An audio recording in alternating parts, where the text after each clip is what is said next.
حضرت علی رضی اللہ تعالی عنہ نے فرمایا، حق کے راستے میں سب سے بڑی سختی یہ آتی ہے کہ انسان تنہا رہ جاتا ہے۔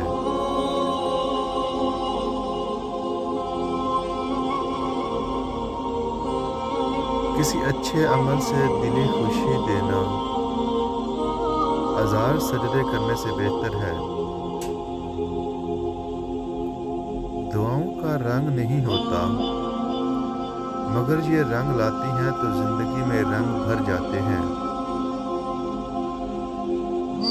مرد کی جیب میں اگر عورت کی وفا ہو تو وہ دنیا کا سب سے امیر ترین آدمی ہے۔ جب آپ کسی کے راستے میں روشنی کرتے ہیں تو آپ کا اپنا راستہ بھی روشن ہو جاتا ہے۔ اپنی بے عزتی کا بدلہ اتنی عزت سے دیں کہ سامنے والا خود شرمندہ ہو جائے۔ جیب میں وزن ہو تو بات میں بھی وزن آتا ہے اور لوگ بکواس بھی بڑے غور سے سنتے ہیں۔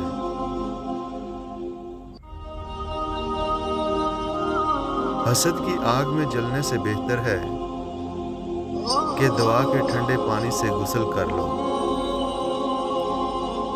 فیصلہ ریل کی پٹڑی کے کانٹے کی طرح ہوتا ہے۔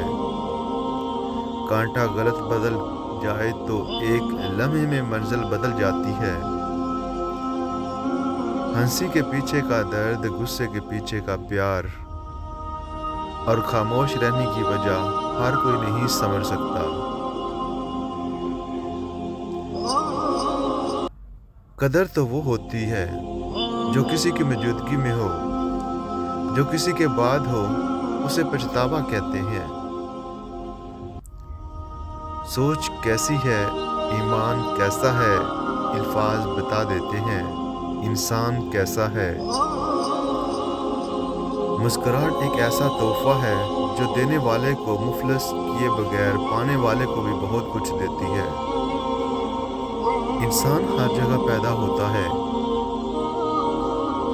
لیکن انسانیت کہیں کہیں جنم لیتی ہے۔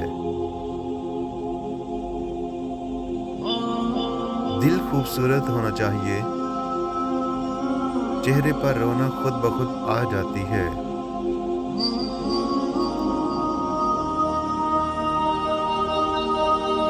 سیکھنے کے بے شمار ذرائع ہیں، مگر پھر بھی کہا جاتا ہے کہ زمانہ بڑا استاد ہے۔ حضرت علی رضی اللہ تعالی عنہ نے فرمایا، خوبصورت چہرہ بھی بوڑھا ہو جاتا ہے، پرکشش جسم بھی ایک دن ڈھل جاتا ہے،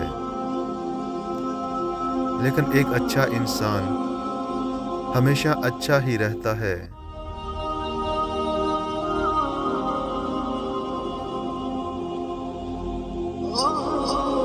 اپنی نیکی چھپانا آپ کی سوچ کا امتحان ہے، اور دوسروں کا گناہ چھپانا آپ کے کردار کا امتحان ہے۔ ہر لکھی ہوئی بات کو پڑھنے والا نہیں سمجھ سکتا، کیونکہ لکھنے والا احساس لکھنا اور پڑھنے والا صرف الفاظ پڑھتا ہے۔ دریا کو عبور کرنے کے لیے کشتی ایک سبب ضرور ہے، لیکن گرداب سے نکلنے کے لیے پھر دعاؤں کے سفینے کی ضرورت ہوتی ہے۔